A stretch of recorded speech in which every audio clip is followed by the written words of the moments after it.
Hello friend, स्वागत है आप सभी का मेरे यूट्यूब चैनल पर। तो जैसा कि आप सभी को पता है, लैब असिस्टेंट 2026 की वैकेंसी आ चुकी है।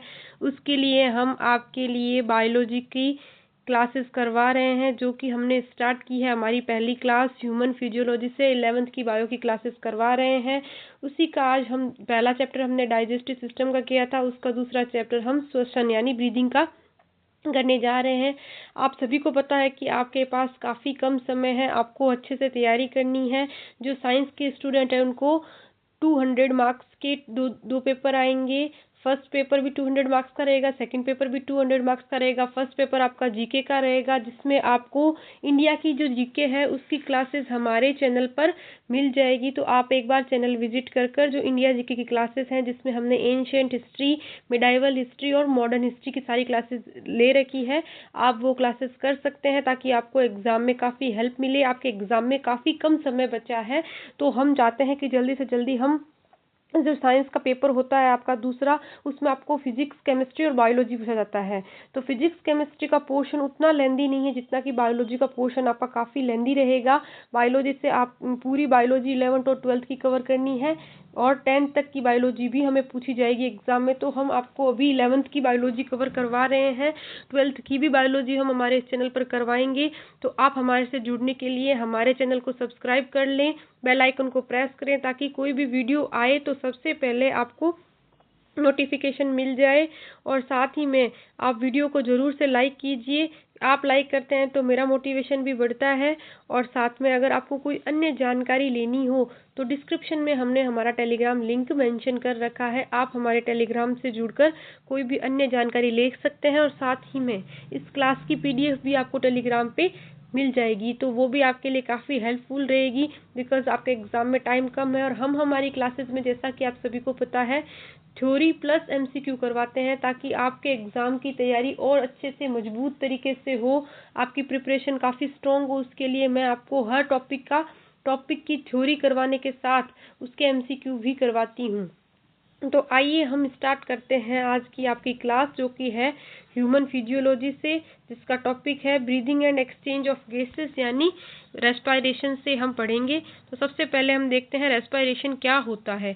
आप सभी को पता है, सभी जो जीवित प्राणी हैं उनको जीने के लिए ऑक्सीजन की आवश्यकता पड़ती है, ये तो आप सभी को पता है। ऑक्सीजन की मदद से जो है हमारी सेल्स होती है, बॉडी में जो कोशिकाएं होती है, वो ग्लूकोज और पोषक तत्वों को अपघटित करती है और ऊर्जा बनाती है। और इस प्रक्रिया में कार्बन डाइऑक्साइड है जो बनती है, जो शरीर के लिए हानिकारक होती है। इसलिए O2 को लगातार लेना शरीर में और CO2 को बाहर निकालना ही मोटा मोटी तो क्या कहलाता है, हमारा रेस्पिरेशन यानी श्वसन कहलाता है। इस प्रक्रिया को ही श्वसन कहते हैं। तो आपको समझ में आ गया होगा कि O2 को अंदर लेना और CO2 को बाहर निकालना ही श्वसन कहलाता है। तो इसको हम जो है श्वसन बोलते हैं, रेस्पिरेशन बोलते हैं, कि O2 को अंदर लेना, CO2 को बाहर निकालना, इस प्रक्रिया को श्वसन कहते हैं। अब उदाहरण देख लेते हैं। जब हम हमारी चेस्ट पे हाथ रखते हैं तो चेस्ट ऊपर नीचे महसूस होने लग जाती है, क्योंकि हम सांस लेते हैं और छोड़ते हैं, इसके कारण जो चेस्ट के अंदर मूवमेंट होती है। आप खुद भी अपने से ट्राई कर सकते हो। अपने चेस्ट पे हाथ रखो, जोर से इनहेल करो, फिर एक्सहेल करो, तो आपको फील होगा कि आपकी चेस्ट जो ऊपर उठ रही है और नीचे जा रही है। अब रेस्पिरेशन की जो रेस्पिरेशन ऑर्गन्स है वो कौन कौन से हैं। अलग अलग जीवों में श्वसन के तरीके से उनके आवास और शरीर की संरचना पर निर्भर करते हैं। तो ये जो कुछ जलीय जीव होते हैं उनका श्वसन का प्रक्रिया अलग होती है, और बॉडी की संरचना के अकॉर्डिंग जो है श्वसन है वो अलग अलग तरीके से देखने को मिलता है। तो सबसे पहले हम देखते हैं लोअर वर्टिब्रेट्स के अंदर। तो लोअर इनवर्टिब्रेट्स होते हैं जिसे निम्न अकशेरुकी बोलते हैं, जैसे कि स्पंज, सेलेंट्रेटा, फ्लेटवर्म। इनमें जो गैसों का आदान प्रदान है वो पूरी तरीके से सिंपल डिफ्यूजन के द्वारा यानी सरल विसरण के द्वारा होता है। अब हम देखते हैं केंचुए के अंदर। तो केंचुआ जो है हमारा नम त्वचा यानी मोस्ट क्यूटिकल्स के द्वारा श्वसन करता है। तो केंचुए के अंदर जो श्वसन है वो क्यूटिकल्स के द्वारा यानी उसकी त्वचा के द्वारा होता है। इंसेक्ट्स में जो है रेस्पिरेशन है वो उनकी ट्रैकियल ट्यूब्स के द्वारा रेस्पिरेशन होता है। उसके अलावा ये ट्यूब जो है हवा को अंदर शरीर के अंदर तक पहुंचाने का काम करती है। और जो जलीय जीव होते हैं, जैसे कि अधिकतर आर्थ्रोपोड्स हुए, मोलस्का हुए, ये सब हम एनिमल किंगडम के अंदर पढ़ेंगे। तो इनमें श्वसन के लिए क्या है, फेफड़े पाए जाते हैं, और ये गिल्स बहुत अधिक रक्त वाहिकाओं से युक्त होते हैं। इनके अंदर बहुत ज़्यादा वेस्कुलर ब्लड वेसल्स पाई जाती है। अब हम देखते हैं स्थलीय जीव यानी टेरेस्ट्रियल एनिमल के बारे में। इनके अंदर जो है गैसों का आदान प्रदान है वो हमारा स्थलीय जीवों के अंदर फेफड़ों के द्वारा होता है। उसके बाद हम देखते हैं वर्टिब्रेट्स के अंदर। तो वर्टिब्रेट्स के अंदर जैसे जीव है और उनके श्वसन अंग बताएंगे हैं। तो जीव है हमारा मछली, इसमें जो श्वसन अंग होता है वो गिल्स होता है। सरीसृप यानी रेप्टाइल्स के अंदर फेफड़े होते हैं। पक्षियों के अंदर भी फेफड़े पाए जाते हैं और स्तनधारियों के अंदर भी फेफड़े से श्वसन होता है। तो आपके एग्जाम के पॉइंट ऑफ व्यू से भी क्वेश्चन बन सकता है कि कैंचुए में श्वसन कैसे होता है, मछली में श्वसन कैसे होता है और सरीसृप स्तनधारी पक्षी में श्वसन कैसे होता है। ऑप्शन दे दिए जाएंगे और आपसे ये क्वेश्चन पूछ लिया जाएगा। अब हम देखते हैं एम्फीबियंस, जिसे उभयचर बोलते हैं। इसका एग्जाम्पल है मेंढक। और मेंढक में है जो त्वचा से श्वसन कर सकता है और फेफड़ों से भी श्वसन कर सकता है। मेंढक में दोनों तरीके से श्वसन होता है। अब हम देखते हैं स्तनधारी यानी मैमल्स। तो जिसमें जो श्वसन तंत्र है वो पूरी तरीके से डेवलप देखने को मिलता है। और डायग्राम देखते हैं हम रेस्पिरेटरी सिस्टम का। अब ये ह्यूमन रेस्पिरेटरी सिस्टम है, उसका डायग्राम देख लेते हैं। तो ह्यूमन के अंदर जो है सबसे पहले एपिग्लोटिस पाया जाता है, जो कि हमने डाइजेस्टिव सिस्टम की क्लास में अच्छे से पढ़ रखा है। आप समझ सकते हो कि एपिग्लोटिस क्या होता है। और उसके बाद में लैरिंग्स है, ट्रेकिया है।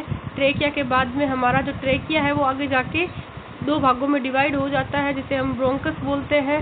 ब्रोंकस के बाद में ये हमारा जो है प्लूरा जो है प्लूरल मेम्ब्रेन पाई जाती है, जो कि हमारी लंग के चारों तरफ पाई जाती है। और जो सबसे स्मॉलेस्ट यूनिट होती है रेस्पिरेशन की, उसे हम एल्वेलाई बोलते हैं। प्लूरल फ्लूइड जो प्लूरा के बीच में पाया जाता है। ब्रोंकियोल्स जो आगे डिवाइड हो जाते हैं, इससे हम डायफ्राम कहते हैं। ये फ्लैट जैसी स्ट्रक्चर है, ये लंग्स का पार्ट है। और ये हमारा कट है एंड ऑफ द रिब का। और ब्रोंकस है ये हमारा जो ट्रेकिया का आगे कंटिन्यूशन होता है। अब हम देखते हैं ह्यूमन रेस्पिरेटरी सिस्टम के बारे में। तो इसमें क्या है, एक्सटर्नल नोस्ट्रिल जो बाहरी नासा छिद्र होते हैं। मनुष्य में दो बाहरी नासा छिद्र होते हैं, आप सभी को पता है। नोज से हम सांस लेते हैं जो होठ के ऊपर खुलते हैं। नासा छिद्रों से हवा नासिका मार्ग से नेजल चेम्बर तक जाती है। और फिर बाद में नेजोफेरिंग्स जो कि हमारा नासिका कक्ष से नेजोफेरिंग में खुलता है। फेरिंग्स भोजन और हवा दोनों के लिए एक कॉमन पाथवे होता है, जो मैंने आपको डाइजेस्टिव सिस्टम में अच्छे से समझा रखा था कि जो फेरिंग्स है वो जो कॉमन होता है फूड के लिए और हमारा एयर के लिए। ये एयर के लिए मान लो, ये फूड के लिए मान लो। और जब हम फूड लेते हैं डाइजेस्टिव सिस्टम में तो यहाँ पे एपिग्लोटिस से उसको क्लोज कर देता है। अब हम देखते हैं ग्लोटिस। तो नोजोफेरिंग्स से हवा ग्लोटिस के माध्यम से लैरिंग्स के अंदर जाती है। जो लैरिंग्स के है, नोजोफेरिंग्स से हमारी जो हवा है वो आगे लैरिंग्स के अंदर जाती है। लैरिंग्स के अंदर क्या पाया जाता है, हमारा वॉइस बॉक्स जिसको बोलते हैं। लैरिंग्स में कार्टिलेज से बना हुआ एक बॉक्स जैसा अंग होता है, जिससे हम जो साउंड प्रोड्यूस करने में हेल्प करता है, इससे हम वॉइस बॉक्स बोलते हैं। अब हम देखते हैं एपिग्लोटिस। तो जो ये मैंने आपको समझाया था कि भोजन निगलते समय ग्लोटिस को एक पतली लोचदार उपास्थि से ढक देता है, उससे हम एपिग्लोटिस बोलते हैं। इससे कि जो हमारा भोजन है वो लैरिंग्स में जाने से रुक जाता है। ट्रेकिया, ट्रेकिया को हम क्या बोलते हैं, विंड पाइप बोलते हैं। ट्रेकिया एक सीधी नली होती है जो कि हमारी मिड थोरैकिक कैविटी तक जाती है, मैंने आपको डायग्राम में भी समझाया था। और फिफ्थ थोरैकिक वर्टिब्रा के बाद में ये बाइफरकेट यानी दो भागों में विभाजित हो जाती है। तो इसका विभाजन कौन सी जगह पे होता है, पांचवी थोरैसिक वर्टिब्रा के जगह पर ये दो भागों में विभाजित हो जाती है। और ये दो भाग कौन से है, पहला भाग है राइट प्राइमरी ब्रोंकस और दूसरा भाग है लेफ्ट प्राइमरी ब्रोंकस। अब हम देखते हैं ब्रोंकियाई के बारे में। तो जो हमारा प्राथमिक ब्रोंकियाई होती है जो हमारे आगे भागों में विभाजित होती है, सबसे पहले सेकेंडरी ब्रोंकाई के अंदर, फिर टर्शियरी ब्रोंकाई के अंदर और देन ब्रोंक्यूल्स के अंदर जो है ये डिवाइड हो जाती है। सबसे पहले ब्रोंकस जो है वो फिफ्थ थोरैकिक कैविटी में डिवाइड होता है, राइट प्राइमरी ब्रोंकस और लेफ्ट प्राइमरी ब्रोंकस में। और फिर ये ब्रोंकाई जो होते हैं ये हमारा जो तीन भागों में डिवाइड हो जाता है, सेकेंडरी ब्रोंकाई में, टर्शियरी ब्रोंकाई और ब्रोंक्यूल्स में। और अंत में जो है टर्मिनल ब्रोंक्यूल्स बनाते हैं ये। अब हम देखते हैं कार्टिलेजिनस रिंग के बारे में। तो ट्रेकिया, ब्रोंकाई और जो प्राइमरी ब्रोंक्यूल्स है इनमें अपूर्ण कार्टिलेज रिंग होती है। इनके अंदर जो है वो कार्टिलेज रिंग है वो कंप्लीट नहीं होती, इनकम्प्लीट होती है प्राइमरी ब्रोंक्यूल्स, ब्रोंकाई और ट्रेकिया के अंदर।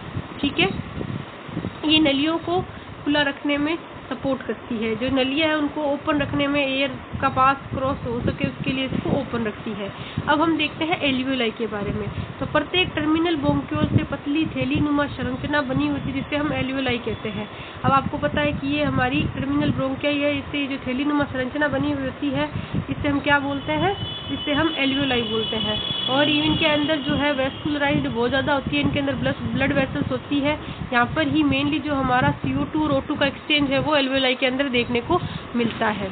उसके बाद हम देखते हैं लंग्स के बारे में। तो लंग्स के अंदर किससे बन के मिला होता है? लंग बन के मिला होता है ब्रोंकाई से, ब्रोंक्यूल से, एल्वेओलाई के नेटवर्क से मिलकर जो है हमारे लंग्स बनते हैं। और ह्यूमन में है हमारे 2 लंग्स पाए जाते हैं। अब प्लूरल मेम्ब्रेन देखते हैं, जो फेफड़ों को ढकने वाली बाहर जो झिल्ली होती है उसे हम प्लूरा कहते हैं। और ये प्लूरा एक तो आउटर प्लूरा होती है, एक इनर प्लूरा मेम्ब्रेन होती है। तो थोरैक्सिक कैविटी की जो लाइनिंग के संपर्क में रहती है उसे हम आउटर प्लूरा बोलते हैं, और जो इनर प्लूरा है वो लंग के सरफेस से कांटेक्ट में रहती है उसे हम इनर प्लूरा बोलते हैं। और दोनों के बीच में जो फ्लूइड होता है उसे हम प्लूरल फ्लूइड बोलते हैं, जिससे कि जो हमारा फ्रिक्शन है वो नहीं होता लंग्स का। तो अब मैं आपको डायग्राम से समझाती हूँ इसको, आउटर प्लूरा और इनर प्लूरा को। Just wait a second. हाँ, ये देखिए, तो ये जो प्लूरा है जो ये थोरैकिक कैविटी के साथ में रहती है उसे हम आउटर प्लूरा बोलते हैं, और जो लंग्स के पास में रहती है उसे हम इनर प्लूरा बोलते हैं। और इन दोनों के बीच में जो पाया जाता है वो उसे हम प्लूरल फ्लूइड बोलते हैं। तो आपको थोड़ा सा और जूम करके दिखाती हूँ मैं। ये देखिए, ये है हमारी इनर प्लूरा, ये है हमारी आउटर प्लूरा, इनके बीच में जो है ये हमारा प्लूरल फ्लूइड। अब हम देखते हैं आगे। हाँ, अब हम देखते हैं रेस्पिरेटरी सिस्टम के 2 मेन मुख्य भाग होते हैं। Conducting part. अब जो कंडक्टिंग पार्ट होता है वो एक्सटर्नल नोस्ट्रिल से लेकर टर्मिनल ब्रोंक्यूल तक होता है, इसको हम कंडक्टिंग बोलते हैं, कंडक्टिंग पार्ट बोलते हैं, जो कनेक्ट करता है, हवा को एल्वेओलाई तक पहुंचाता है, हवा को जो फॉरेन पार्टिकल्स होते हैं उससे साफ करता है, हवा को ह्यूमिडिफाई करता है, यानी हवा को अंदर बाहर का एनवायरनमेंट और अंदर का एनवायरनमेंट अलग अलग होता है। तो बाहर से जब हम एयर लेते हैं तो उसको अंदर के एनवायरनमेंट के अकॉर्डिंग सेट करता है, हवा को बॉडी के टेम्परेचर तक गर्म करके रखता है। रेस्पिरेटरी एक्सचेंज पार्ट, तो जिसमें हमारा जो कंडक्टिंग पार्ट के देख लिया हमने। अब जो रेस्पिरेटरी पार्ट होता है, जो एक्सचेंज पार्ट होता है, इसमें क्या शामिल होता है? एल्वेओलाई होता है, एल्वेओलर डक्ट्स होती है जिनके अंदर O2 और CO2 का एक्सचेंज है वो देखने को मिलता है। अब इसका कार्य यहाँ पे बता ही दिया है कि O2 और CO2 का जो वास्तविक आदान प्रदान है वो डिफ्यूजन के द्वारा होता है। अब हमें ये डायग्राम से बताया गया है कि कैसे क्या होता है। तो आप सभी को पता है कि जो हमारा ये हार्ट है, और हार्ट से जो ये निकल रही है ये हमारी आर्टरी निकल रही है।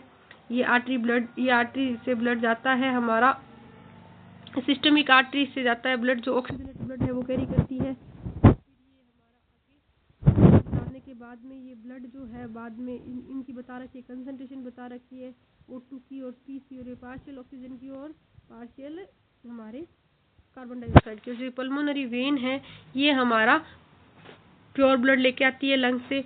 फिर यहाँ से जो है हमारा ऑक्सीजनेटेड ब्लड है वो कैरी करते करते सिस्टमिक वेन्स में जाता है। सिस्टमिक वेन से ये डीऑक्सीजनेटेड ब्लड कैरी होता है, जो कि हमारा आगे हार्ट से पल्मोनरी आर्टरी से लंग्स में चला जाता है।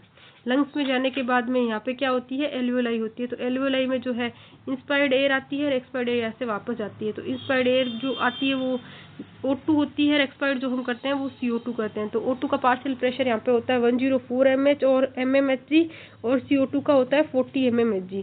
और फिर यही सेम चीज़ है जो हमारा O2 और CO2 का एक्सचेंज चलता रहता है। तो ये फ्रेश O2 जो है हमारे राइट साइड के हार्ट से पल्मोनरी वेन से आता है, और वहीं से जो सिस्टमिक आर्टरी है उसको लेकर जाती है। देन आगे जाके टिश्यूज़ के अंदर इसका एक्सचेंज होता है। टिश्यू में O2 चली जाती है, और टिश्यू से जो CO2 होती है वो बाहर आ जाती है, जिसको कैरी करती है हमारी सिस्टमिक वेन, जो डीऑक्सीजनेटेड ब्लड को कैरी करके पल्मोनरी आर्टरी से वापस लंग्स में CO2 को पहुंचा देती है, जहाँ पे फिल्ट्रेशन होता है।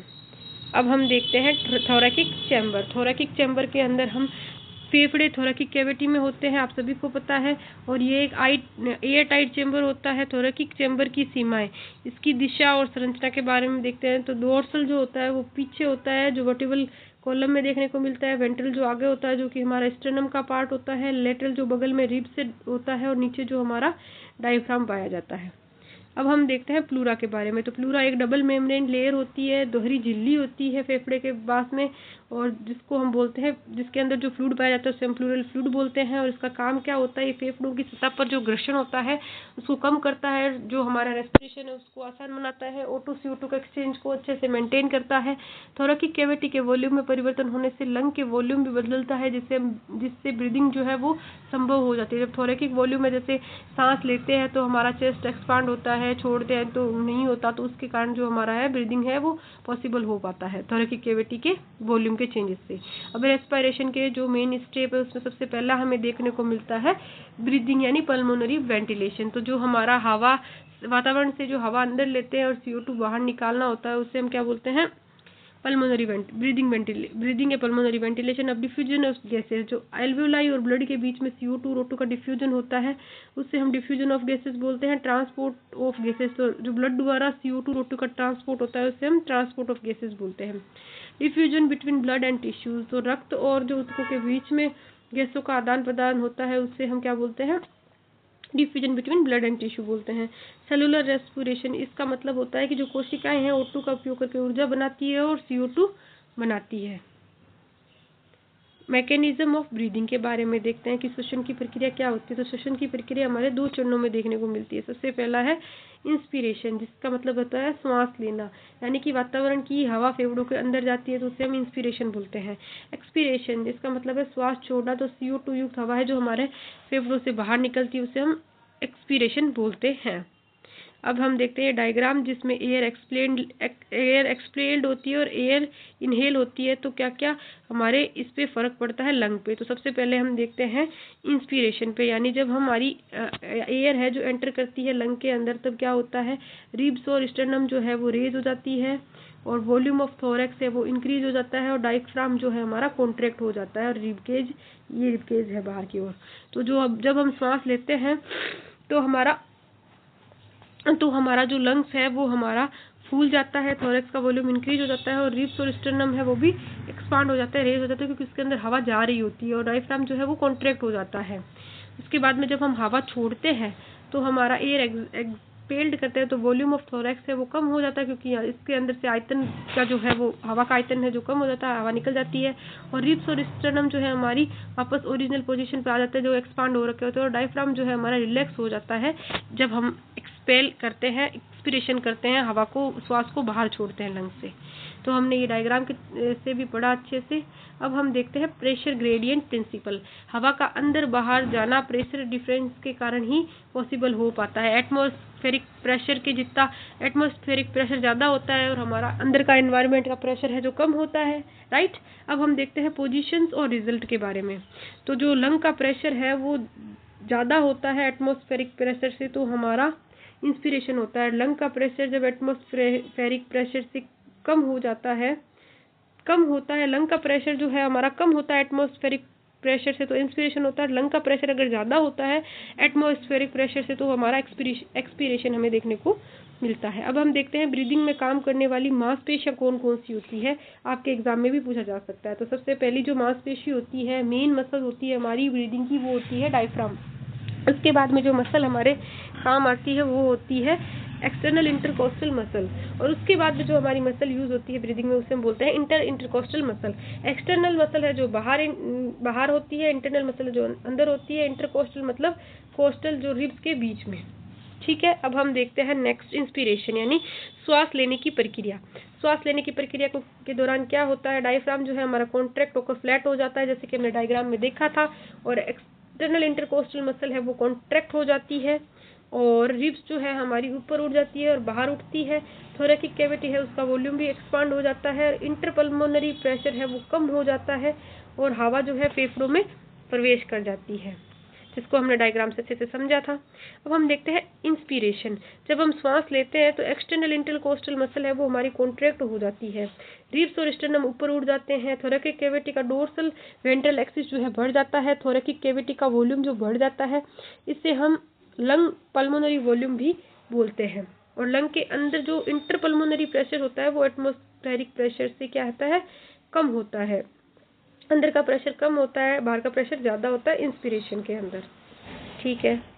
परिणाम स्वरूप हवा फेफड़ों के अंदर प्रवेश कर जाती है, इससे हम इंस्पिरेशन बोलते हैं। एक्सपीरेशन में जब हम सांस छोड़ते हैं तो डायफ्राम और इंटरकोस्टल मसल जो है वो हमारी रिलैक्स हो जाती है। डायफ्राम और स्टर्नम अपनी सामान्य पोजीशन में आ जाते हैं। थोरैकिक कैविटी का जो वॉल्यूम है वो कम हो जाता है जब निकलती है एयर, तो इसे हम पल्मोनरी वॉल्यूम भी कहते हैं। लंग का इंस्पिरेटरी प्रेशर एटमॉस्फेरिक प्रेशर से अधिक हो जाता है, यानी अंदर का प्रेशर ज़्यादा हो जाता है बाहर के प्रेशर से। इसके फलस्वरूप जो हवा की है फेफड़ों से बाहर निकल जाती है, इसे हम एक्सपीरेशन बोलते हैं। अब जो एक्स्ट्रा मसल्स होती है, आवश्यकता होने पर एब्डोमिनल मसल की सहायता से हम गहरी सांस ले सकते हैं और जोर से सांस छोड़ भी सकते हैं। एब्डोमिनल मसल हमारी एसेसरी मसल और एक्स्ट्रा मसल की तरह काम करती है। जब हमारे कोई भी लंग्स में प्रॉब्लम होती है तो हम एब्डोमिनल मसल की सहायता से गहरी सांस ले सकते हैं और छोड़ भी सकते हैं। नॉर्मल जो ब्रीदिंग रेट होती है वो मनुष्य में, एक स्वस्थ मनुष्य के अंदर 12 से 16 बार प्रति मिनट सांस लेता है। और स्पायरोमीटर, अब श्वसन के दौरान हवा की मात्रा को मापने के लिए जो यंत्र यूज होता है, उपकरण यूज होता है, उसे हम स्पायरोमीटर बोलते हैं। ये हमारी लंग की कार्य क्षमता यानी पल्मोनरी फंक्शन की जांच करता है, क्लिनिकल डायग्नोस करता है। रेस्पिरेटरी वॉल्यूम और कैपेसिटीज, अब हम वॉल्यूम और कैपेसिटीज के बारे में देखेंगे। सबसे पहला हमारे पास में आता है टाइडल वॉल्यूम। टाइडल वॉल्यूम क्या होता है? सामान्य श्वसन के दौरान अंदर ली गई और बाहर छोड़ी गई मात्रा, हवा की मात्रा को हम टाइडल वॉल्यूम कहते हैं। इसकी वैल्यू होती है 500 ml। तो जब हम नॉर्मल ब्रीथ करते हैं, नॉर्मल एयर अंदर लेते हैं और नॉर्मल CO2 छोड़ते हैं, तो उसको हम उस वैल्यू को क्या बोलते हैं? टाइडल वॉल्यूम बोलते हैं। वॉल्यूम को जो उसकी वैल्यू कितनी होती है? 500 ml होती है। इसका अर्थ, इसका जो मीनिंग होता है कि शख्स व्यक्ति जो होता है वह प्रति मिनट 6000 से 8000 ml हवा अंदर लेता है और बाहर छोड़ता है। ठीक है, 6000 to 8000 ml। अब हम देखते हैं इंस्पिरेटरी रिजर्व वॉल्यूम, प्रेरण आरक्षित आयतन। तो इसके बारे में हम देखते हैं ये क्या होता है। अब हम देखते हैं इंस्पिरेटरी रिजर्व वॉल्यूम के बारे में। तो सामान्य जो हमारा टाइडल वॉल्यूम है, जैसे हम CO2 लेते हैं, O2 लेते हैं, CO2 छोड़ते हैं, तो हमारा 500 ml हमने उसको देखा था टाइडल वॉल्यूम। सामान्य टाइडल इंस्पिरेशन के बाद में व्यक्ति जोर लगाकर जितनी हवा अतिरिक्त अंदर ले सकता है उसे इंस्पिरेटरी रिजर्व वॉल्यूम यानी IRV शॉर्ट में बोलते हैं। तो जो हमारा सामान्य टाइडल इंस्पिरेशन 500 ml होता है, उसके बाद में भी हम जोर लगाकर फोर्सफुली जितना हम सांस ले सकते हैं उसे हम IRV बोलते हैं। आई होप आपको क्लियर हो गया होगा। और इसकी वैल्यू होती है 2500 से 3000 ml।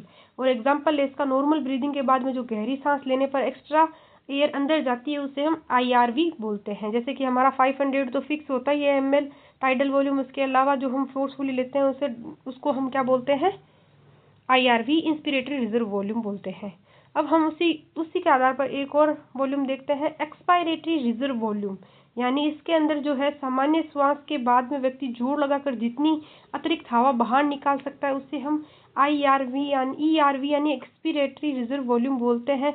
ऐसे हमारा 500 ml जो है हमारा टाइडल वॉल्यूम है, उसके अलावा जो हम फोर्सफुली एयर बाहर निकालते हैं उसे एक्सपिरेटरी रिजर्व वॉल्यूम बोलते हैं। इसकी जो एवरेज वैल्यू होती है ये 1000 से 1100 ml होती है। इसका एग्जाम्पल देखते हैं, जब सामान्य सांस छोड़ने के बाद हम जोर से हवा बाहर निकालते हैं उसे हम ERV बोलते हैं। अब हम देखते हैं रेस्पिरेटरी वॉल्यूम एंड कैपेसिटीज के बारे में।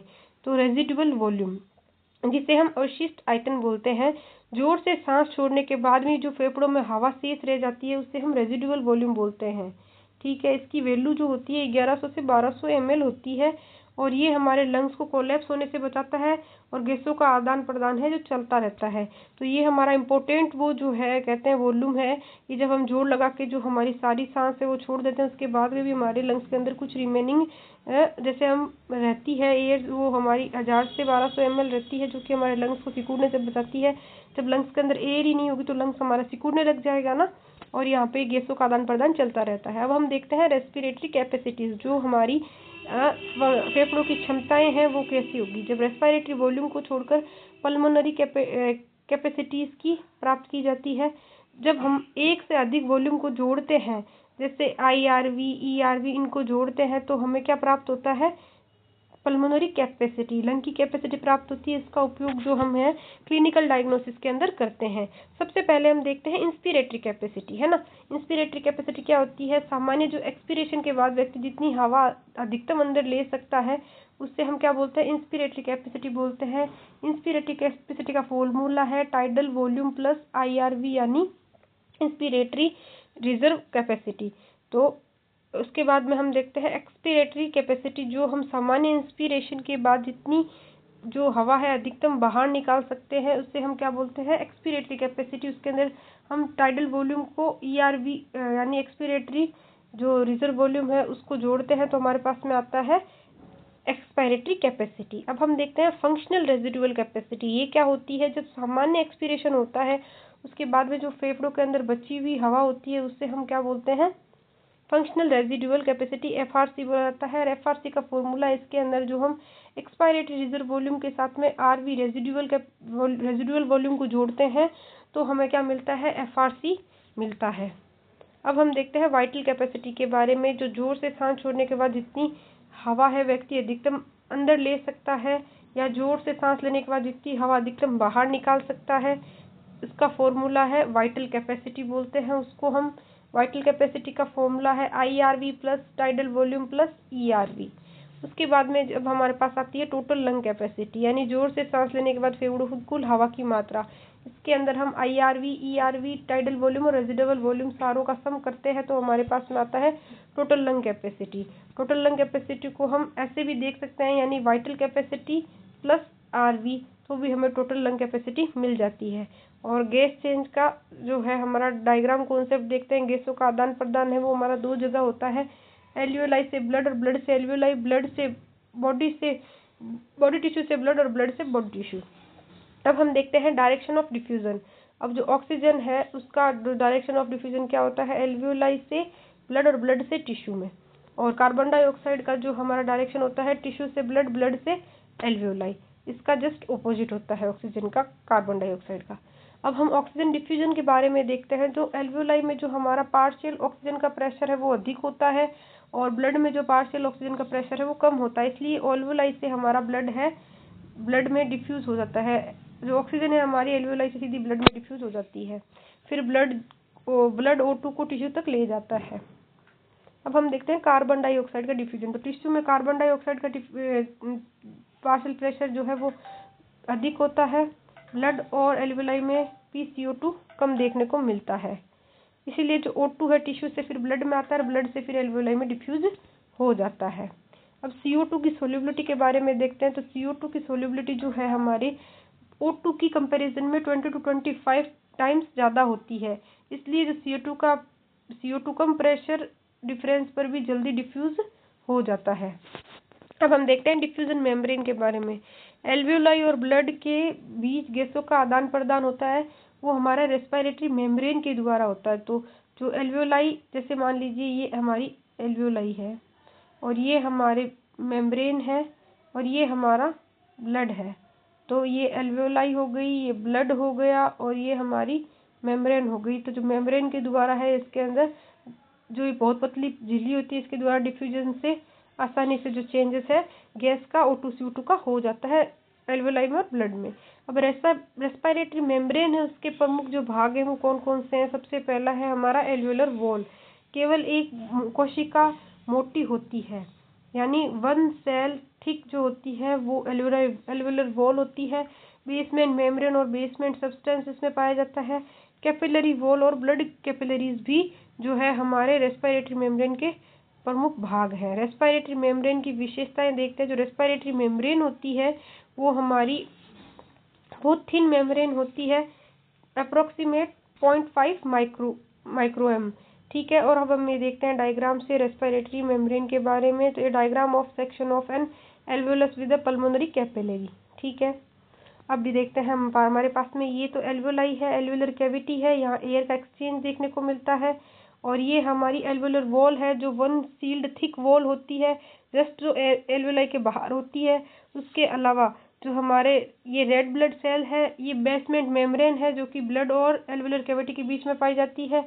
ये ब्लड की कैपिलरीज हो गई और ये रेड ब्लड सेल्स हो गए और ये बेसमेंट मेम्ब्रेन है, इसके थ्रू हमारा यहाँ से एक्सचेंज चलता रहता है एल्वियोलाई टू ब्लड।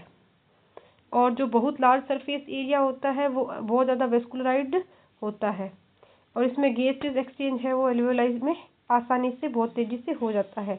अब ट्रांसपोर्ट ऑफ गैसेस देखते हैं। तो जो ब्लड है, ब्लड शरीर में O2 और कार्बन डाइऑक्साइड के परिवहन का मुख्य माध्यम है। आप सभी को पता है ब्लड के थ्रू ही ऑक्सीजन और कार्बन डाइऑक्साइड को कैरी किया जा सकता है एक जगह से दूसरी जगह। ऑक्सीजन ट्रांसपोर्ट जो है हमारा लगभग 97% ऑक्सीजन है वो आरबीसी से द्वारा सर्कुलेट होता है, जबकि 3% जो है हमारा प्लाज्मा में घुली अवस्था में है वो ऑक्सीजन रहता है। अब हम देखते हैं कार्बन डाइऑक्साइड। तो कार्बन डाइऑक्साइड जो है 3 तरीकों से हमारा परिवहन होता है, ट्रांसपोर्ट ऑफ ऑक्सीजन। तो सबसे पहले है हमारा बाइकार्बोनेट के फॉर्म में, तो लगभग 70% होता है। आरबीसी के साथ कार्बिनो कंपाउंड्स में लगभग 20 से 25% होता है। प्लाज्मा की घुली अवस्था में लगभग 7% होता है। अब हम देखते हैं हीमोग्लोबिन। तो आरबीसी में पाया जाने वाला लाल रंग का लोह युक्त पिगमेंट होता है जिसे हम हीमोग्लोबिन बोलते हैं। इसको HB से हम डिनोट भी करते हैं। यह ऑक्सीजन को बांधकर शरीर के विभिन्न भागों तक पहुंचाता है और ऑक्सी हीमोग्लोबिन का निर्माण करता है। अब का ऑक्सीजन और हीमोग्लोबिन के मिलने से जो बनता है उसे हम बोलते हैं ऑक्सी हीमोग्लोबिन कंपाउंड। HB और O2 जोड़ के HbO2 बनाते हैं और ये रिवर्सिबल रिएक्शन है। इससे ये बन सकता है, वापस इससे ये बन सकता है। हीमोग्लोबिन का एक मॉलिक्यूल जो होता है वो 4 ऑक्सीजन के मॉलिक्यूल को बांध सकता है अपने साथ में। और ऑक्सीजन बाइंडिंग को प्रभावित करने वाले फैक्टर कौन कौन से होते हैं? तो पार्शियल प्रेशर ऑफ ऑक्सीजन होता है जिसको हम PO2 से डिनोट करते हैं। पार्शियल प्रेशर ऑफ CO2 होता है जिसको हम PCO2 से डिनोट करते हैं। हाइड्रोजन आयन कंसंट्रेशन जिसको H+ या PS से डिनोट करते हैं। और टेम्परेचर, ये हमारे ऑक्सीजन बाइंड को प्रभावित करने वाले फैक्टर होते हैं। अब हम देखते हैं ऑक्सीजन डिसोसिएशन कर्व के बारे में। तो जब पार्शियल प्रेशर ऑफ ऑक्सीजन और हीमोग्लोबिन सैचुरेशन के बीच में जब ग्राफ बनाया जाता है तो ये एस शेप सिग्मोइड कर्व प्राप्त होता है हमें। इसको ही हम क्या बोलते हैं? ऑक्सीजन डिसोसिएशन कर्व बोलते हैं। अब जो ऑक्सीजन डिसोसिएशन कर्व है ये देख लीजिए, इसमें क्या बताया गया है? Percentage saturation of haemoglobin with oxygen, partial pressure of oxygen जो हम mmHg में मेजर करते हैं। तो ये एस शेप का इस सिग्मोइड कर्व है, ऑक्सीजन डिसोसिएशन कर्व इसको बोलते हैं।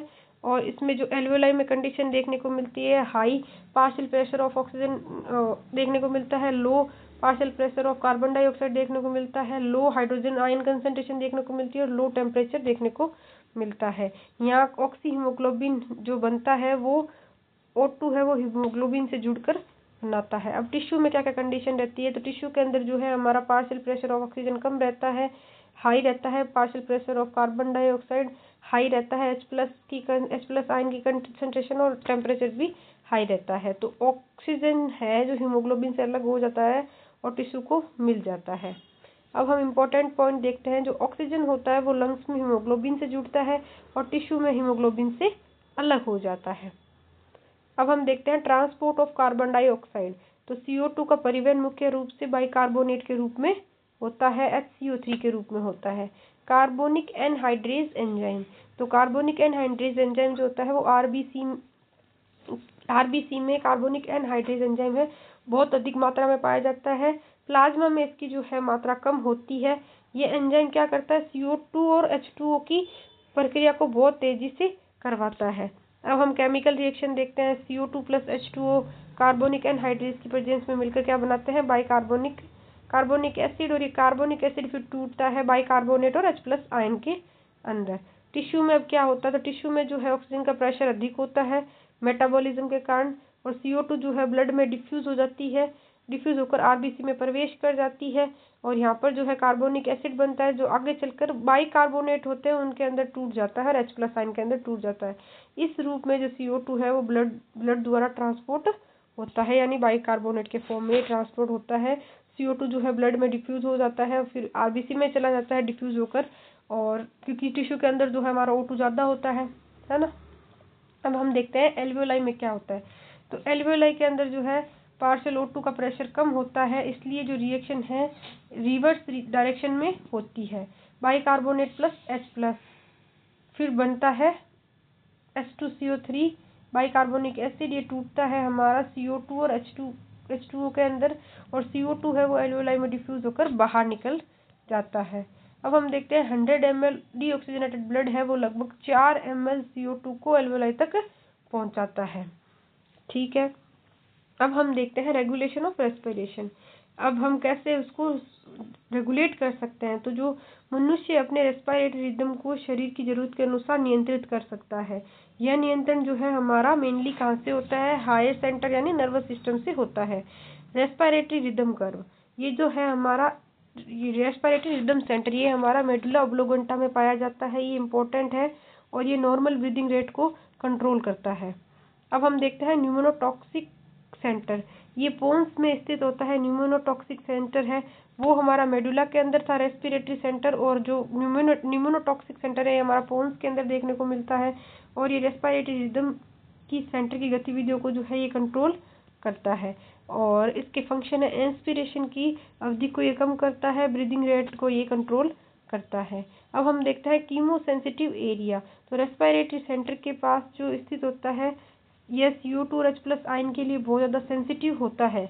जो उसे हम कीमो सेंसिटिव एरिया बोलते हैं वो हमारा CO2 और H+ आयन के लिए बहुत ज़्यादा सेंसिटिव होता है और ये रेस्पिरेटरी सेंटर के पास ही होता है। तो अगर कभी भी CO2 बढ़ जाता है तो H+ कंसंट्रेशन भी बढ़ा हुआ होता है, तो ये रेस्पिरेटरी से सेंटर को तुरंत सिग्नल भेजता है एक्टिवेट फॉर्म में कि जिससे कि ब्रीदिंग रेट है हमारी बढ़ जाती है। और रिसेप्टर कौन कौन से होते हैं? एओर्टिक आर्क और कैरोटिड आर्टरी, इनमें मौजूद रिसेप्टर होते हैं वो ब्लड गैसेस और पीएच को पहचानते हैं और रेस्पिरेशन को कंट्रोल करने में हेल्प करते हैं। अब हम देखते हैं डिसऑर्डर ऑफ रेस्पिरेटरी सिस्टम। तो रेस्पिरेटरी सिस्टम में कुछ भी होने से क्या क्या डिसऑर्डर देखने को मिलता है? सबसे पहले हमें देखने को मिलता है अस्थमा। ये ब्रीदिंग डिसऑर्डर होता है। इसमें क्या होता है कि जो ब्रोंकाई और ब्रोंक्यूल्स होते हैं ना, उनमें इन्फ्लामेशन हो जाती है, जिससे कि हमारे जब सोते हैं तो सोने वक्त खर्राटों की आवाज़ है हमारी सीटी जैसी आने लग जाती है, सांस लेने में कठिनाई होती है। नेक्स्ट हमारे पास आता है एम्फाइसीमा। तो एम्फाइसीमा क्या होता है? क्रोनिक रेस्पिरेटरी डिजीज होती है। इसमें जो है एल्वियोलाई की वॉल्स होती है वो डिस्ट्रॉय हो जाती है, खत्म हो जाती है, नष्ट हो जाती है, जिससे कि फलस्वरूप जो हमारा रेस्पिरेटरी सरफेस एरिया होता है वो कम होने लगता है, जिससे कि हमारा गैसेस एक्सचेंज भी है वो कम हो जाता है। ऑब्वियसली सी बात है, जब सरफेस एरिया कम होगा तो गैस का एक्सचेंज भी कम होगा, एरिया ज़्यादा होगा तो गैस का एक्सचेंज भी ज़्यादा अच्छे से होगा, है ना। और इसका मेजर कॉज क्या होता है एम्फाइसीमा का? स्मोकिंग। तो स्मोकर्स में ज़्यादा देखने को मिलता है। अब हम देखते हैं ऑक्यूपेशनल रेस्पिरेटरी डिसऑर्डर के बारे में। तो इसकी डेफिनेशन देखते हैं। कुछ उद्योगों में काम करने वाले व्यक्ति जो होते हैं उनको अधिक धूल पैदा बहुत काम करते हैं तो बहुत समय तक बहुत अधिक धूल पैदा होती है। जब कोई व्यक्ति लंबे समय तक ऐसी धूल में काम करता है तो वो उसके फेफड़ों को नुकसान, ऐसी डस्ट होती है जो हमारी पॉल्यूटेड डस्ट होती है उनके इंडस्ट्रीज में, वहाँ पे कंटिन्यूस काम करने से क्या है वो जो केमिकल के साथ में जो डस्ट होती है उससे क्या हमारे लंग्स को नुकसान होता है, जिसे हम ऑक्यूपेशनल रेस्पिरेटरी डिसऑर्डर बोलते हैं। और ये किन किन उद्योगों में होता है? तो मेनली जो स्टोन ब्रेकिंग इंडस्ट्रीज होती है ना, ग्राइंडिंग इंडस्ट्री हुआ, मार्बल इंडस्ट्रीज हुआ, माइनिंग का काम हुआ, सीमेंट फैक्ट्री हुआ, कोल माइंस हुए, जहाँ पर बहुत ज़्यादा धूल के कण होते हैं, डस्ट पार्टिकल्स होते हैं, पॉल्यूटेड एनवायरनमेंट होता है, उसमें कंटिन्यू एक्सपोजर में काम करने से रोग हो सकता है। तो धूल के कण जो है फेफड़ों में प्रवेश कर जाते हैं, जिससे कि डिफेंस मैकेनिज्म पूरी तरह से नहीं हटा पाती वो लंग्स के ऊपर, और लंबे समय तक एक्सपोजर होने से हमारे लंग्स के अंदर सूजन देखने को मिलती है। और धीरे धीरे ये सूजन जो है फाइब्रोसिस यानी लंग्स के जो टिश्यू सेल्स होते हैं वो हार्ड होने लग जाते हैं और उसे हम फाइब्रोसिस बोलते हैं। फाइब्रस टिश्यू बहुत अधिक वृद्धि हो जाती है, जिससे कि हमारे फेफड़ों की कार्य क्षमता है वो कम हो जाती है और परिणाम स्वरूप जो हमारे लंग्स है वो परमानेंट डैमेज हो जाते हैं। और इसको रोकने के लिए उन उद्योगों में काम करने वाले मजदूरों को प्रिवेंटिव मास्क देना चाहिए और डस्ट का एक्सपोजर हमें कम रखना चाहिए और सुरक्षा उपकरणों का हमें पूरी तरीके से उपयोग करना चाहिए। तो ये थी हमारी आज की क्लास, जिसमें हमने तो सबसे पहले हम पहला क्वेश्चन देखते हैं MCQ का। ये हमारा पहला क्वेश्चन है, मानव शरीर में श्वसन की मुख्य इकाई कौन सी है? ऑप्शन देखिए, ब्रोंक्यूल्स, एल्वियोलाई, ट्रेकिया या लैरिंग्स। तो आप सभी को पता है एल्वियोलाई जो है हमारी श्वसन की मुख्य इकाई है, रेस्पिरेटरी यूनिट बोलते हैं इसको, ठीक है। फेफड़ों में हवा की मात्रा मापने वाला उपकरण को क्या कहते हैं? थर्मामीटर, स्पायरोमीटर, स्टेथोस्कोप या बैरोमीटर। तो स्पायरोमीटर जो होता है हमारी फेफड़े की हवा मापने वाला यंत्र उपकरण होता है। अब हम देखते हैं टाइडल वॉल्यूम का औसत मान कितना होता है? 100 ml, 300 ml, 500 ml या 1000 ml। तो 500 ml जो है हमारा टाइडल वॉल्यूम का औसत आयतन रहता है, मान रहता है।